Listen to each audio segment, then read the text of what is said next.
24 ప్రభుత్వ హయాంలో తిరుమల తిరుపతి దేవస్థానంలో ఇచ్చే లడ్డు కల్తీ వ్యవహారాన్ని సిబిఐ సిట్టు ఏ విధంగా దాన్ని బయటికి తీసి ప్రపంచానికి తెలియజెప్పిందో మనం చూసాం.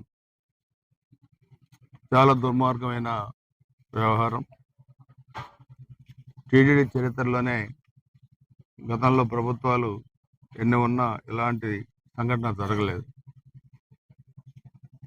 వైసీపీ వాళ్ళు చెప్తున్నారు లడ్డూలో కల్తీ జరగలేదని, కల్తీ అనేవి వాడలేదని. సిట్టు తేల్చింది అసలు నెయ్యే వాడలేదని చెప్పింది. కల్తీ నెయ్యని మీరు వాడలేదని మీరు చెబుతున్నారు, నెయ్యిలో కల్తీ లేదని.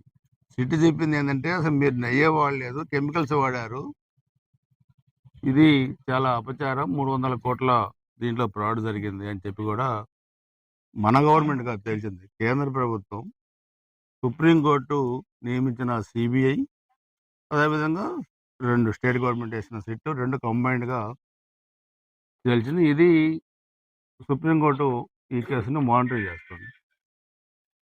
నేనేమంటానంటే అడ్డగోలు సంపాదనకి మీరు చాలా చేశారు 19 నెలల మధ్య, కానీ కోట్లాది మంది భక్తుల మనోభావాలతోని ఇది ప్రపంచం మొత్తం కూడా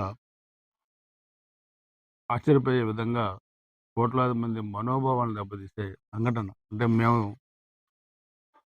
గుడికి